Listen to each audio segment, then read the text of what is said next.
Hello everyone, and peace of Christ to all of you. Today we are a little bit earlier so we can meet with our friends and brothers and sisters from Europe. Our topic is very simple. I will try to keep the video short as much as I can because some people they say maybe it's better if you make it shorter for us so we can follow. The Muslims always they come to the Christians and they say to them that your Bible is corrupted. And many Christians immediately go into defense, because how you say the Bible is corrupt. I mean, I believe in that book, but there is something we all as a Christians we miss, that Islam is not somebody is a Muslim, he is not an atheist, he is not a Hindu, not a Buddha. He have different background, so he is not actually accusing you, he is accusing himself. To make it simple for you, if we go to the yellow pages of Muhammad and we type the word Injil in the search engine,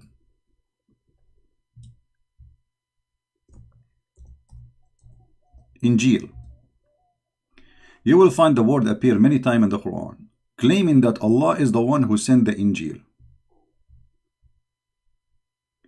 You see, the Muslims, they translate the word as Torah, but they translate the word as gospel, which is false translation, by the way. Because you cannot change the name if it is coming as Injil. Why you use the word gospel? And having that word there is a big problem for the Muhammadan.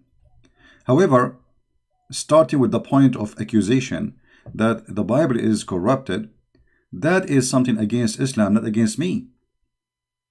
Because as long as the Muslims agree that this book is sent by Allah, the question is, how stupid Allah to the point anyone can corrupt his book? Because responsibility of the book preservation belong to God, for this is his book, not my book. You see, when I say the Injil is my book, this is not accurate, because this is the book of God. So the one who should preserve the book is the author of the book. So if the Muslims saying to us that the Bible is corrupted, they are shooting at their God, proving to us that Allah is a fufu fifi mimi. Anyone can spank him, change his book.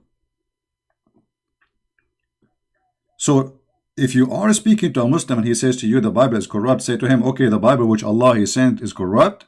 In a second you will see he changes his mood, he will change the topic. Because it's stupid, it's funny, and it's an insult to his God, not to you. Secondly, the second question you should ask the Muslim, okay, Allah he sent the Injil, did he allow it to be corrupted or he himself corrupted? If he say he allowed it to be corrupt, that's mean Allah is shaitan. Because the purpose of this book to be sent is not to corrupt people, it's to help them. So if Allah allowed the book to be corrupted, that means Allah himself is using his book to corrupt society. By allowing someone to play with it, he is a partner of the crime. If I allow a man to rape a woman, I am no different from the rapist. Do you understand me? There's a man who rape a woman and there's a man who allowed a man to rape a woman. Both of them are partners. So if Allah allow anyone to corrupt his book, that's mean Allah is a partner in the corruption and he is a corrupt God and he is the devil. If the Muslims say he did not allow it, that's mean Allah will does not prevail. Allah is not God. For if I can do something against his will, and this is against the teaching of Islam, because Muslims they say everything happened by the will of Allah, and the Quran have tons of verses saying it clearly that even bad things, good things, doesn't matter what it is, it happened only by the will of Allah.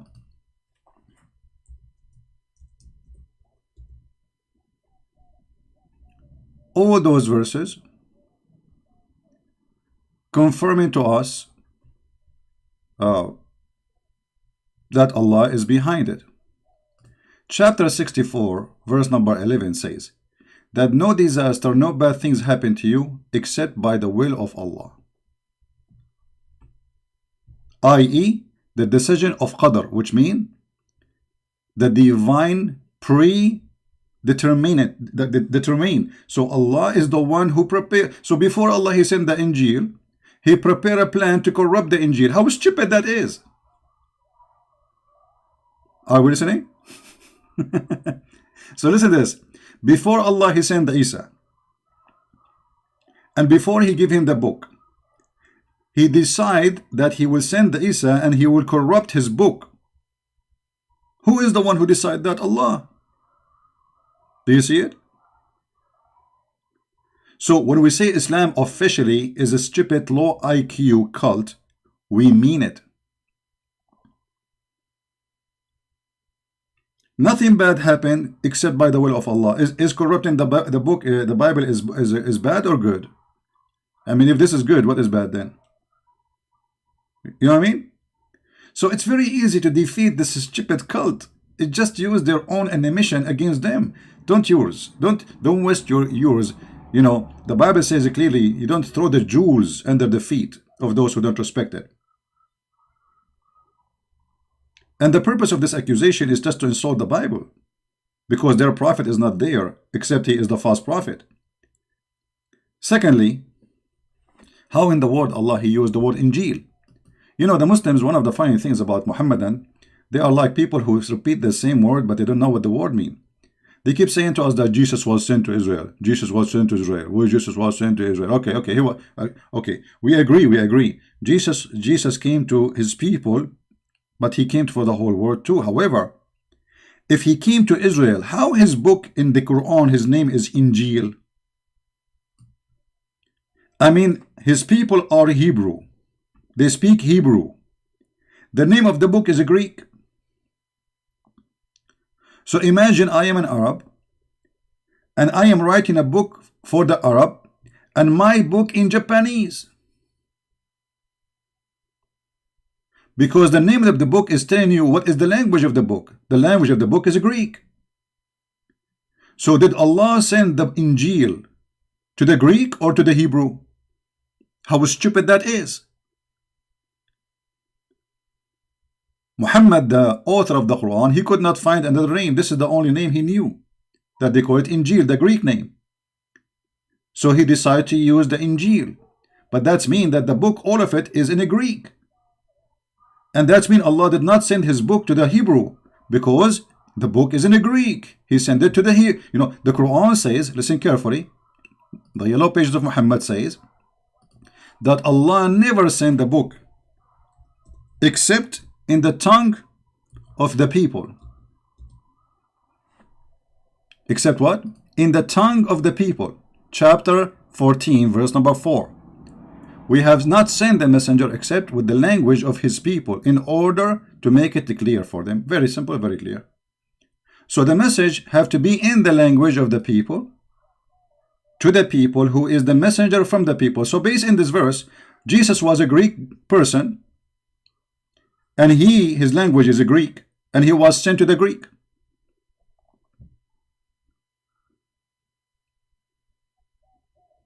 Is the message clear, guys? Based on this, Allah, he called the book Injil. He called it what? Injil. Who is the one who called it Injil? Allah. This is not a translation. This is the original name in the Quran. It says here, نزل عليك الكتاب بالحق مصدقا لما بين يديه. And here we have other problem, confirming what is between his hands. How the book is corrupted, you idiot, and yet it says in the Quran, confirming what is between his hands.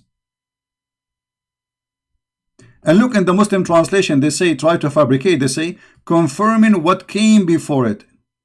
It doesn't say that in Arabic. It doesn't say that, CP. It says confirming what is between his hand. So every single verse in the Quran is stupid to the point will make you dizzy if you are a Muslim, will make you laugh if you are a Christian, will make you love cows if you are a Hindu. Because the cows have way more intellect and intelligence from the one who wrote the Quran. And look at the corruption, confirming what was revealed before it. Where it says that? Where it says that? You know what? I'm going to use a trick just to show you how we can get them busted. I'm going to open this page in Google browser, and I will translate the page in the front of your eyes, so you will see both sides, the original the Muslim translation and Google translation, and you will see that the stupid Google translation will get them busted. Let us do it. Translate to English. Be my witness. Chapter number 3. The book brought to the truth to you. Believe what was in his hand.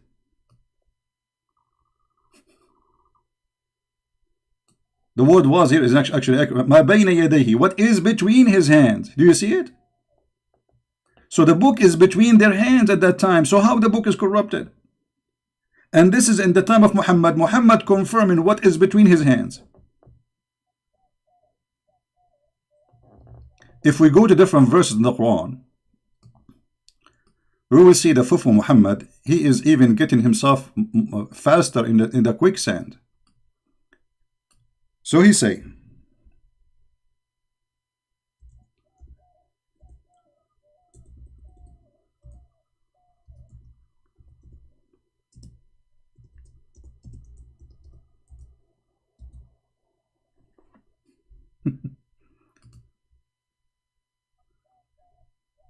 look at this disaster. I mean, how clear we can make it more than this? Muhammad came and he is confirming what they possess. Do you see it? Even this is the Muslim translation, which is obviously always is a lie. But even with their lies, we got them busted. Confirming that which they possess. Chapter 2, verse 101. Amazing. It's 101. And I want to say one more final point, because we said we will make the video shorter. If we go in the hadith, we will find Muhammad taking oath in the Torah, proving to us again that Muhammad is a fraud.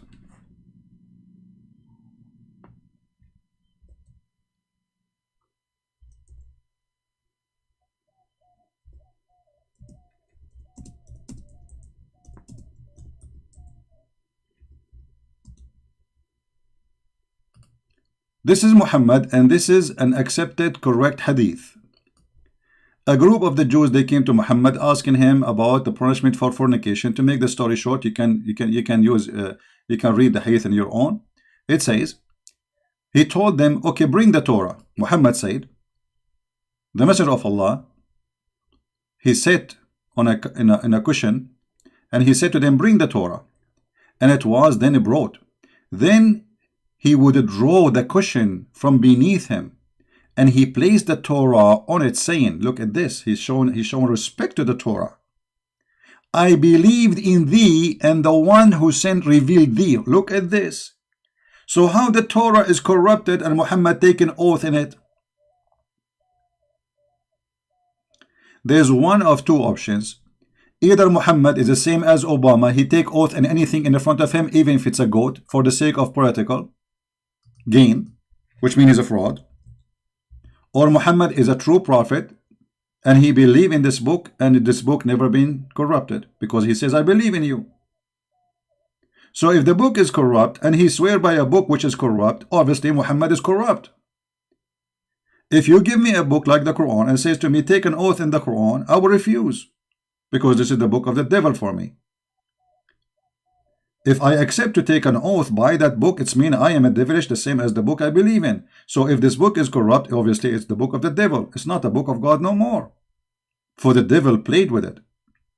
So if Muhammad, he's taken oath by it, and not only that, saying, I believe in thee and the one who sent thee. And he placed his hand over the whole book, not only a verse. You see, he said, bring the Torah for me. The whole Torah. And remember, at that time, the Torah, it's not like pages like now. It's like a scroll. So it's like a roll. So they bring the roll for him. They put it in front of him. And Muhammad, he placed his hand and he says, I believe in thee. What more we want or we need to get Muhammad busted? So what we learn from this, the Muslim, they believe that Allah, he sent Injil. Injil is a Greek word. That's mean Jesus was sent, and that's mean the book, the name is Injil. It's mean the Greek itself, the book itself is written in Greek. That's mean Jesus was a Greek, sent to the Greek, because the Quran confirmed that Allah never sent a messenger unless he speak the tongue of the people and he give them message in their language, as you see, chapter 14, verse number 4. The Quran confirmed at the same time that no bad things happen except by Allah leave, by previous determined predestiny of Allah, which mean Allah, he made decision before he even sent Isa to corrupt his book, if this is true, which mean Allah is the devil himself. For the one who is a partner, the one who allow a crime, and this is a crime against himself, not against someone else. This is a crime against his book. And this book will deceive millions, billions actually. There's more than 3 billion Christians believe in Jesus as God. So based on this story, the one who allowed the book to be corrupted is Allah, and Allah is the reason for deceiving 3 billion human beings. I mean, the devil, he could not do that. Allah is more powerful than the devil. He is the master of the devil. He is the first devil. In the top of that, the Quran saying clearly in many verses that Allah, he confirmed, Muhammad, he confirmed what is the Christian they possess, but this is contradiction for all what Muslims claim. And Muhammad, he take an oath in it. All those things lead us to one conclusion, that the one who wrote the Quran is an idiot. He changed his words, depend in the situation. So when he is trying to get close to the Jews, he respect the Torah, he gives the Torah, he bow down to the Torah. When he that's it, he do not need the Jews, he wanna kill the Torah, he wanna kill the Christians, he wanna kill the Jews, he do not need them no more. So Muhammad is nothing but a fraud, and he changed his God and his religion based in the temperature of the atmosphere around him. Actually, if you remember the verse where it says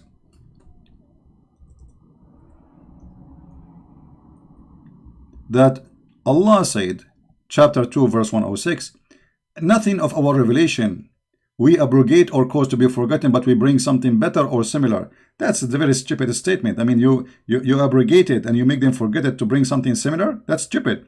But the reason for this verse, if you read the interpretation, you will see that the Arab, they were laughing at Muhammad. They were saying that this man, he enjoy his followers an order in the morning, and he changed his order afternoon. I mean, how that can be? How fast God, he changed his teaching. You see, we are not talking about a prophet, he came after another prophet, like 10 centuries after. We are talking about a guy, he say in the morning, this is halal. Afternoon, he says, no, don't do it, it's not halal.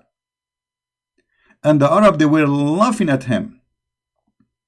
And why Muhammad is doing that? I'm trying to open the website, but it's taking time. This is the corrupt King of Jordan website, never work, as usual.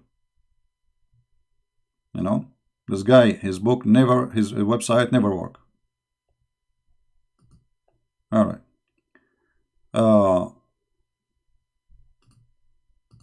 Let us try to show you.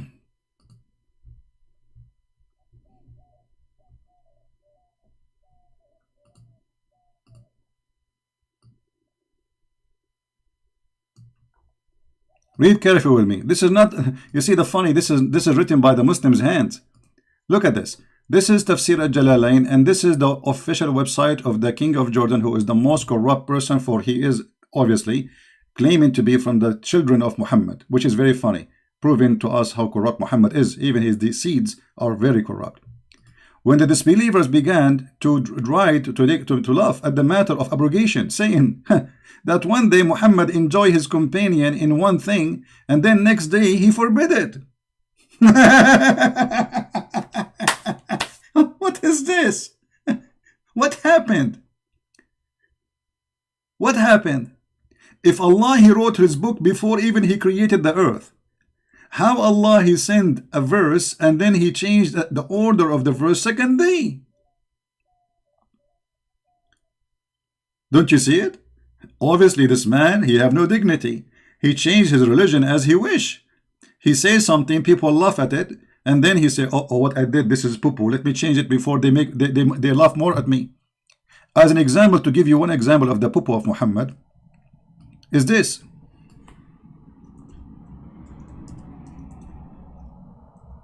No, we type in English. Hold on.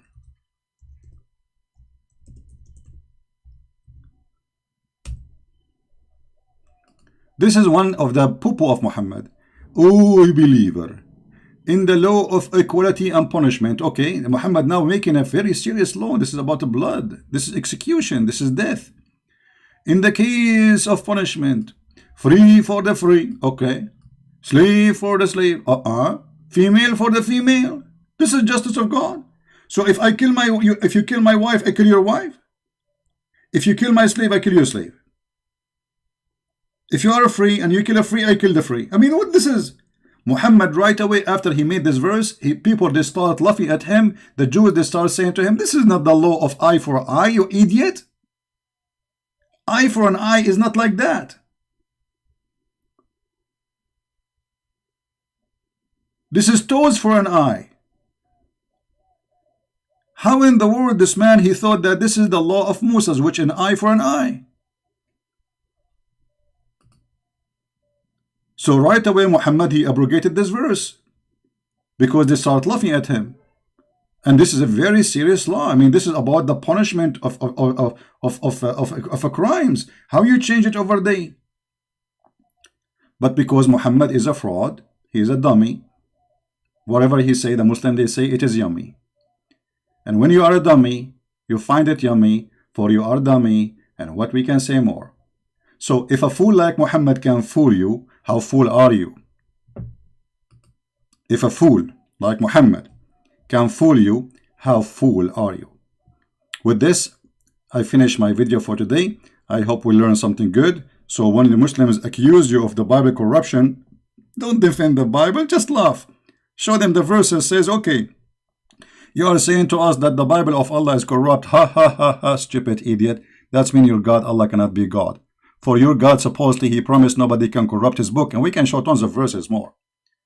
For your God, he said this and that, whatever you explain in the video. Don't defend, don't defend. We do not need to defend this. Those people are talking to themselves, insulting their God. They are not insulting you. They are insulting themselves. They are insulting the intelligence of a human being. For every details in the Quran is against what they say. Use their words against them. Don't use yours. And this is how we spank Muhammad every day. Hard. And then we don't even give him Vaseline to make it heal. So he can suffer, stay red for centuries. Thank you very much for being here. May the Lord bless you. And we see you soon again. Bye-bye.